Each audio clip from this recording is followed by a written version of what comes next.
Welcome to Scent and Bent Customs, where we haven't really thought of a good way to start off YouTube videos yet.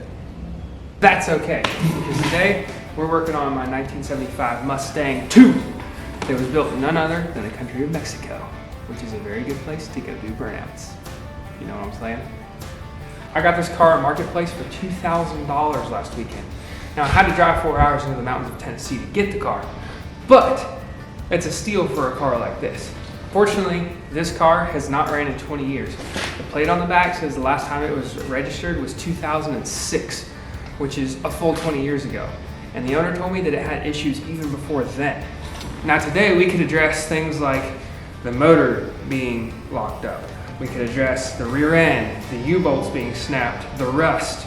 We could address the wiring issues, the starter not working, the ignition not working, the tires needing replaced. But I'm lazy and I want to have some fun. So we are going to be addressing the interior of this car today. Now, being that this car has sat for 20 years, the interior is filthy. There's mold, there's mildew, there's mouse droppings, there's all sort of stuff in there. But the cool thing about this interior is it's a complete factory interior that has not been messed with. So it's all there, it's all complete. And I'm really excited about that because once cleaned up, it's going to be beautiful. The interior of this car is covered in mold, mildew, mouse droppings, and a bunch of other gross things that I don't really want to touch.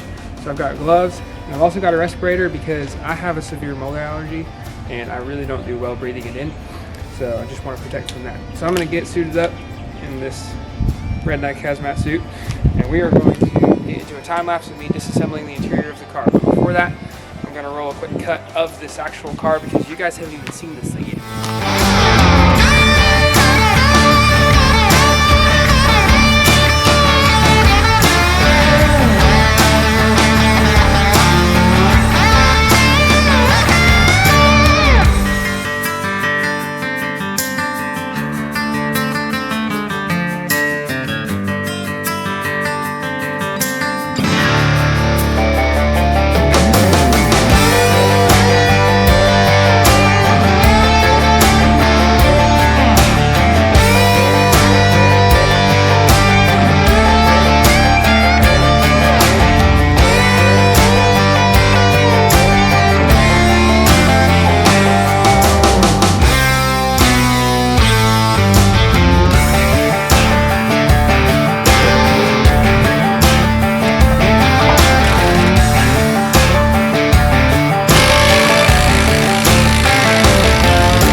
So far, found a couple interesting things in the car.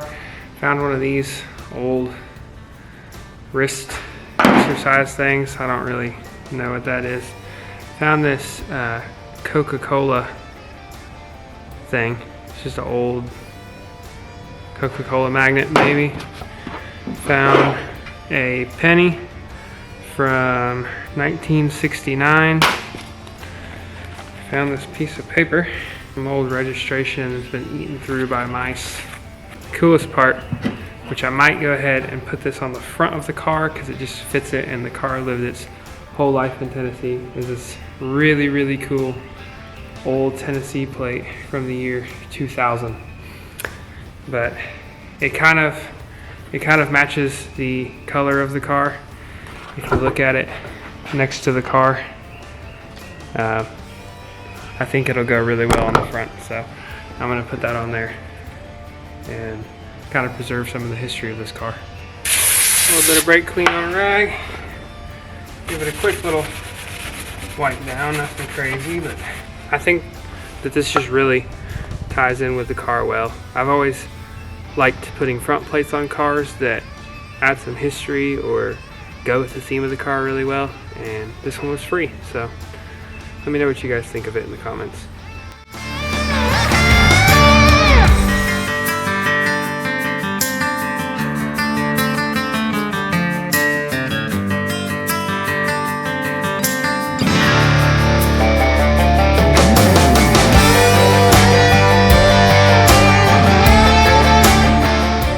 Now that we've removed the seats and the door panels and all of the trash and stuff and taken a slight detour to spice up the front end of the car, we're going to move on to pulling out the rear seats, the carpet, and then we're going to take a look at how hard it is to pull the dash. I think there's some wiring damage behind the dash. I'm not for sure, but I know the dash is really dirty. I'd like to pull it out to be able to clean it. So we're going to look into how hard that actually is. So let's get to it.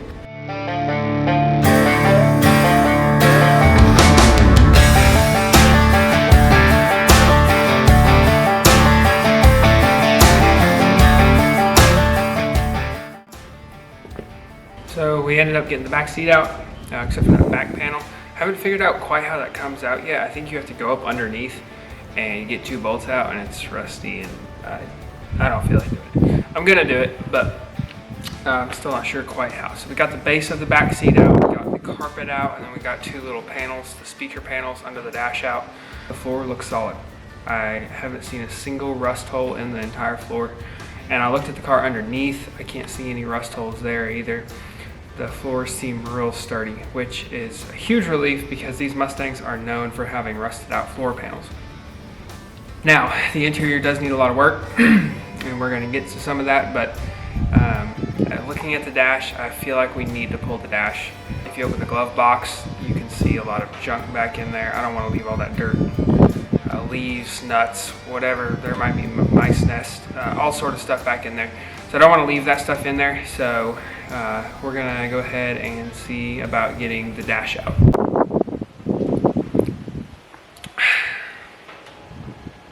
Why are you still here?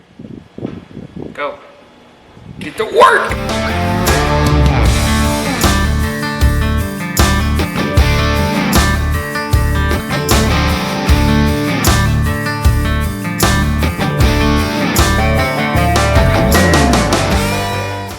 Took a break because I had a customer come and had to work on another car. But we're back on the Mustang. We got the carpet out.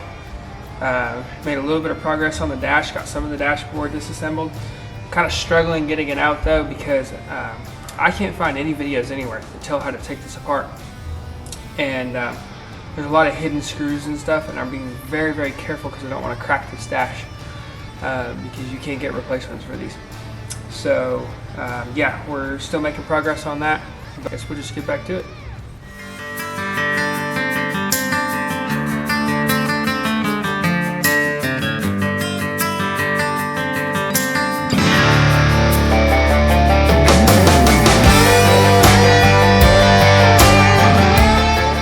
One really cool thing about this car is this right here. 40,524 miles. Now there's speculation as to whether this car has rolled over before, because as you see there's no spot for the 100,000. So as soon as it gets to 100,000 it turns over. But the title says that the actual mileage is 40,000. There's no actual way to tell if that's true or not. I'm sure there's a way if you have a lot of money, but there's no way to tell other than trust on what the owner said and looking at the title. So yeah, I'm pretty sure this is a 40,000 mile car.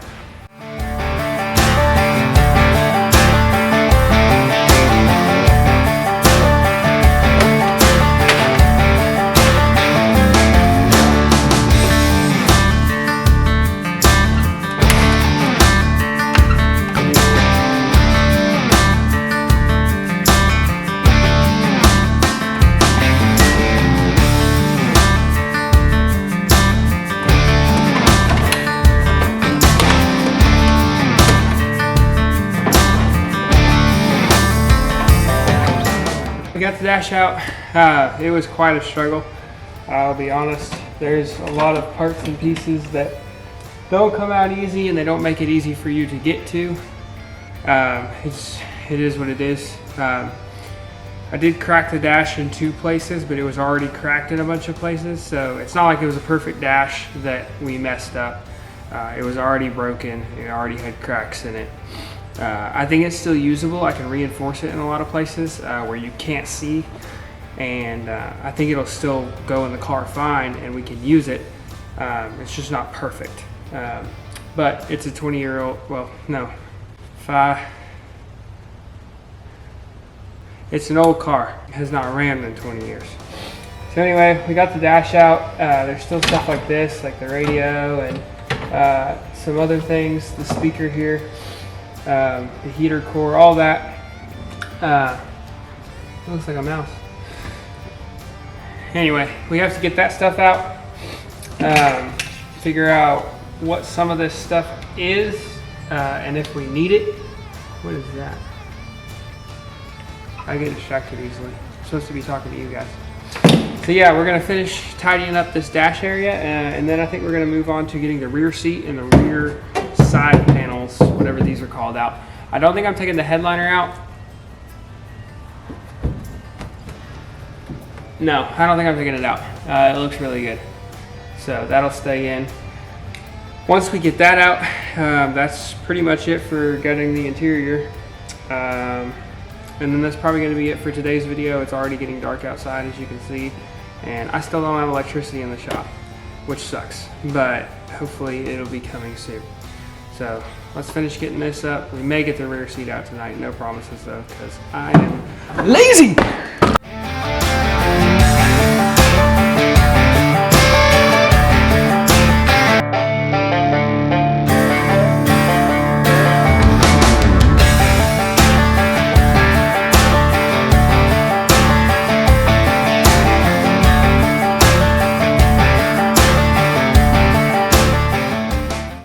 Okay, so we just got the back seat out, we got the dashboard out, and I just know one of you in the comments is gonna be like, oh, it's a new day.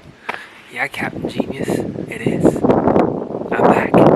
You're so bright, I need to put these on. Anyway, where was I? Ah, yes. So, what's left of the interior that needs to be removed is the HVAC stuff. There's still all the vents and the housing and the heater core and all that. I'm not pulling the heater core out yet because I'm hoping it's good. But all of the duct work for the AC, the wiring harness, there's some steering wheel supports, also the steering column plastics I'm gonna pull off because I think we have an ignition issue. And then as far as the back, the seat is out now, but there's the 2 rear panels that go on either side of the rear seat. And then all over the floor of the entire car, especially in the trunk, there's this insulation that's all moldy and it's just gross. So we're gonna be getting all of that out. And hopefully that's gonna complete the interior gutting. I don't wanna have to remove the headliner because it's still in really good shape and I wanna reuse it. But we may end up having to remove it to clean it or something. I guess we'll find out when we get there. First things first. What do I want to do first? Let's get the side panels out.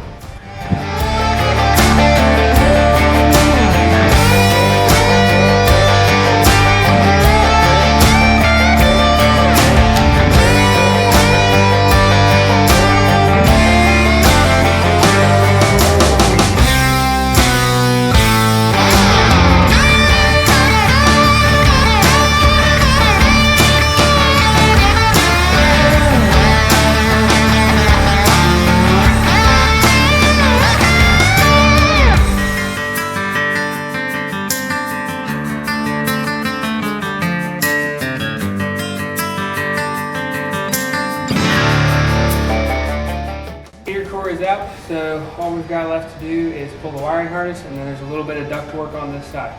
Let's do it.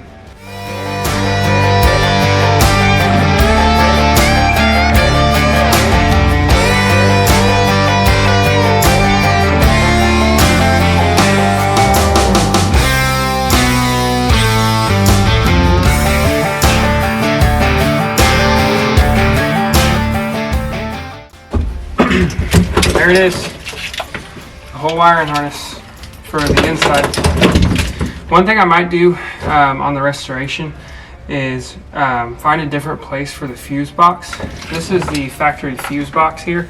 And it mounts to the firewall, but it mounts way up behind the steering wheel where I don't even know if you could ever get to it if you had to change the fuses. It's also got these really old style fuses that we may have to end up replacing or do something about. I'll have to look into it. I'm not really sure what people normally do on restores like this, but we'll definitely look into that. As far as the interior goes, we're just about done. There's just a few more things that I want to do that I'll explain in just a minute.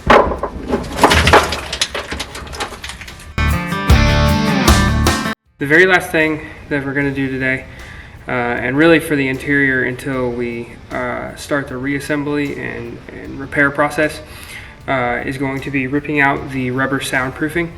In the factory they spray in like a rubber and it's supposed to help with soundproofing, but there's two issues with it. One, it holds moisture under it, and especially where this car got wet inside, that's just going to keep rusting out the floor pans. And number two, it's really heavy.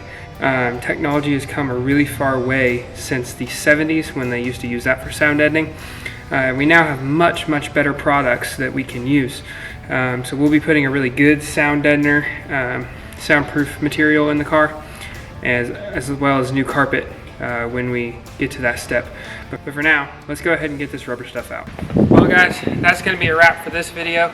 I really hope you enjoyed this so far. I'm really looking forward to the rest of this project. To make sure that you see the rest of this project, make sure to give this video a thumbs up, subscribe to the channel, and also follow us on Facebook and Instagram for more regular updates. The plan is to be posting weekly on this project as it comes along. We appreciate you watching this video. Make sure you let us know in the comments what you want to see happen to this Mustang. I've got some ideas, but I'll definitely bounce off some of you guys' ideas as well.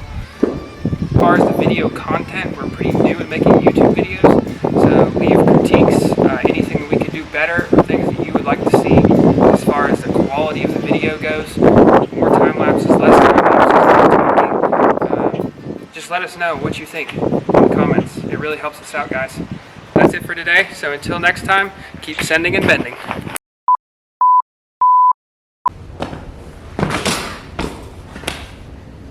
I just recorded the intro to this video 3 times in slow-mo and 1 time in time-lapse.